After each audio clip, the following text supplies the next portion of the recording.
D'obsèques nationales, lieu de repos du cardinal Thiandoum, elle incarne la mémoire spirituelle de notre pays. Récemment restaurée, elle offre aujourd'hui un espace de silence au cœur de la capitale. Zoom sur ce lieu de recueillement et de transmission avec Mama Moussa Niang. Cette plaque rappelle les origines du site où est implantée la cathédrale. Un ancien cimetière lébou.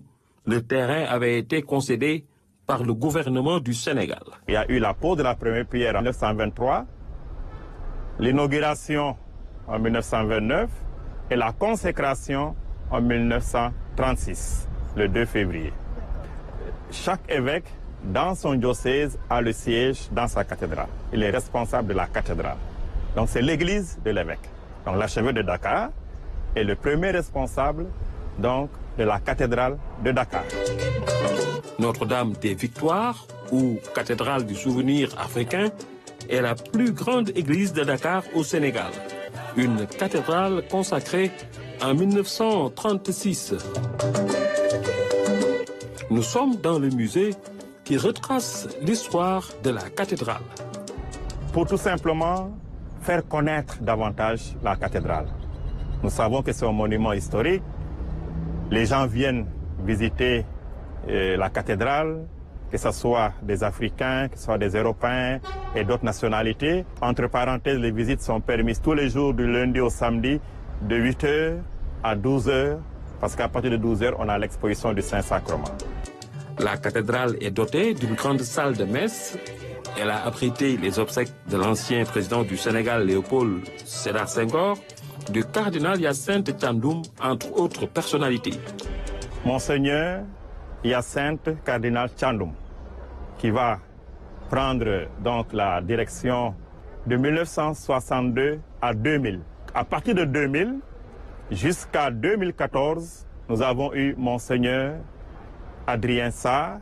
Depuis 2014 jusqu'à nos jours, nous avons eu Monseigneur Benjamin Ndiaye, qui va à la retraite et qui sera succédé par Monseigneur André Gueye.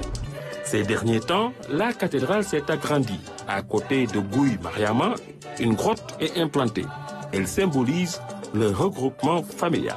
Nous avons voulu garder en mémoire les dates, j'allais dire, telles que le 11 novembre, parce que c'est le 11 novembre que nous avons aussi posé la première pierre de cette grotte, en 2023, alors que nous fêtions les 100 ans de la pose de la première pierre de la cathédrale.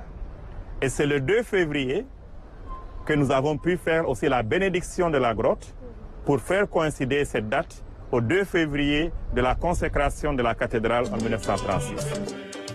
Placée au contact du chevet de l'église, la crypte est nouvellement créée, un caveau situé au-dessous du chœur. Avec tous nos fidèles aujourd'hui qui ont grandement participé à ces différents projets, les jardins rénovés par le maire de Dakar, qui était Barthélémy Diaz, et qui a voulu rénover les jardins de la cathédrale, rénover la crypte. La cathédrale, elle est vivante. Elle a une histoire et elle a un avenir. La cathédrale de Dakar est au cœur de la capitale du Sénégal. À première vue, des anges accueillent les visiteurs. Des matériaux africains sont associés aux dalles en granit de Bretagne ou aux ornements de bronze réalisés à Auteuil par les orphelins du père Brottier. Tout ce qui fait de l'édifice un site qui pourrait beaucoup contribuer au développement du tourisme religieux au Sénégal. Autre découverte.